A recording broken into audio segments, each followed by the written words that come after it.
I was a little anxious about my ongoing college financing. So out of necessity, I started a business on campus, Cafe Naila. This was a website that delivered food from restaurants that didn't deliver.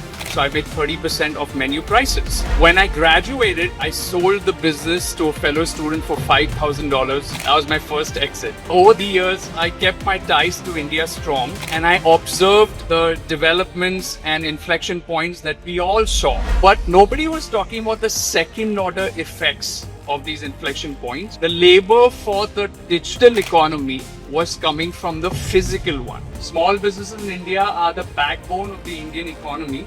We believe that Indian businesses are ready for purpose-built technology to help them grow. But till now, essentially, they have not had purpose-built tools to help them grow. So, in hindsight, Cafe Naila worked because I leveled the playing field between Domino's and the little guy.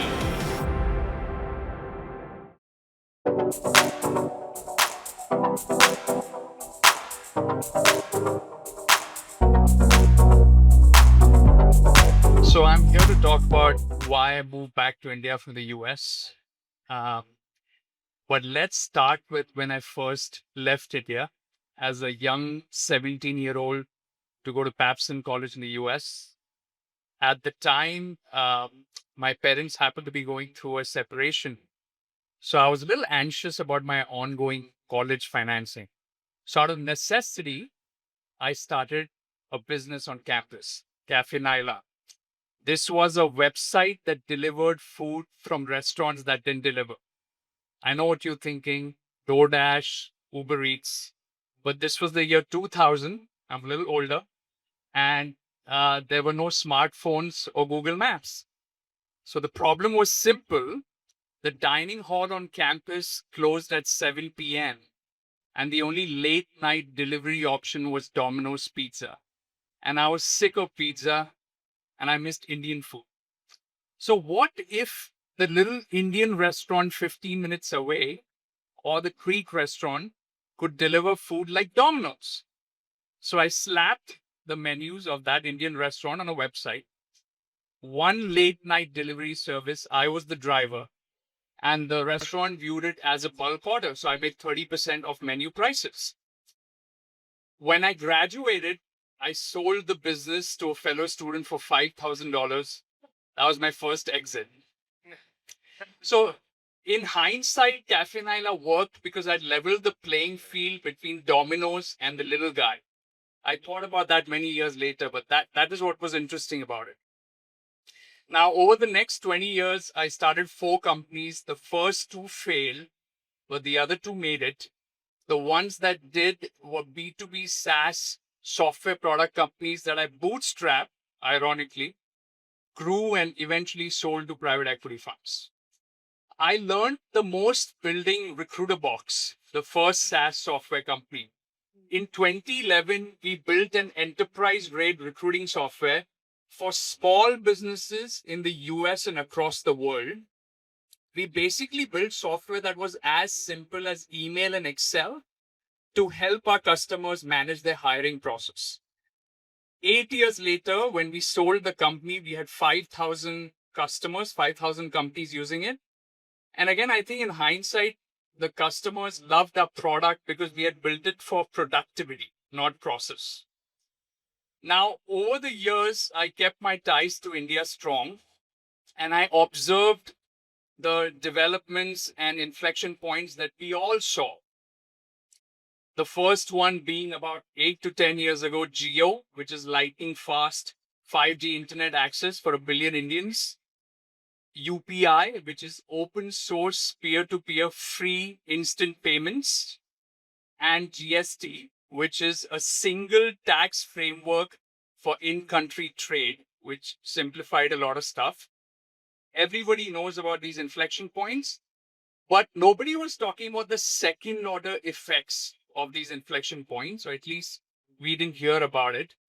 And we felt that nobody was digging beneath the surface. Here's what I saw.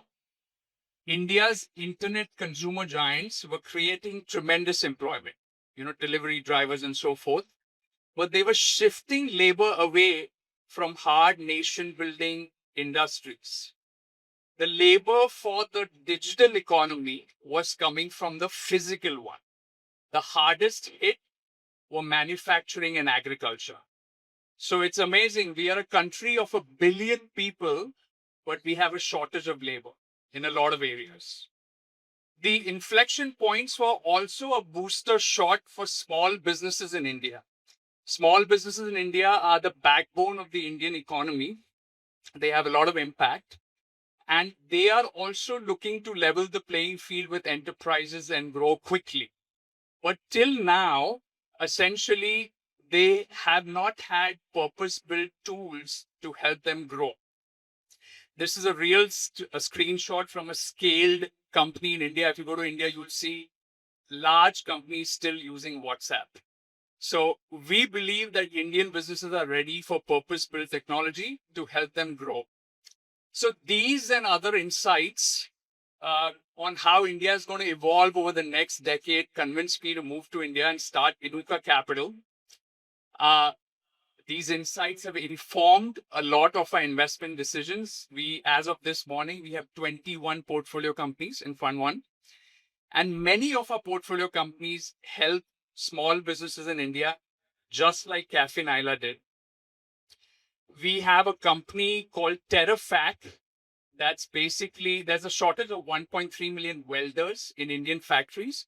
And it's using vision AI and robotics to automate welding in India, which is a huge bottleneck for manufacturing.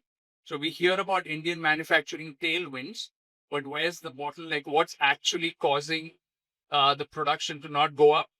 This is one specific area.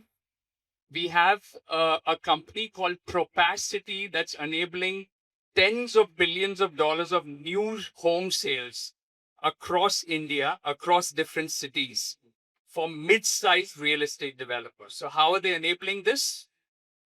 They currently have $200 million of dollars of inventory onboarded, but the way they are enabling it is they have digitized a unified network of brokers throughout the country. And they have equipped the mid-sized developers with purpose-built technology, just like an enterprise-grade developer would have. So we're super excited about the traction they've already had this year. This, by the way, they make a 5% net take rate on this $200 million, and they have an exclusive mandate to sell it. So this is just this year.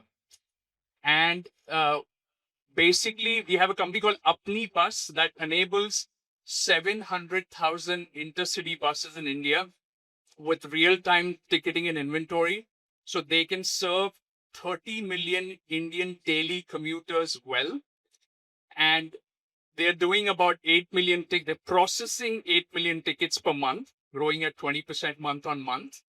This is a real-time map on all the buses in their network. So what they do is they give the bus owner operators a single source of truth. The conductor on the bus is also connected to the inventory source through a POS machine, through a POS machine. So the commuters can get a physical ticket. That's still a cultural transition. This can also happen on a mobile app, but people like getting that physical ticket. That's an interesting nuance they discovered. And finally, the internet's been around for 15 years, but why wouldn't these 700,000 buses online? Because people don't give a crap about buying a ticket online in small towns. Their problem is that when they show up, the bus may not come for 3 hours, which is probably not a problem in different countries like Japan and elsewhere. But this was the main problem.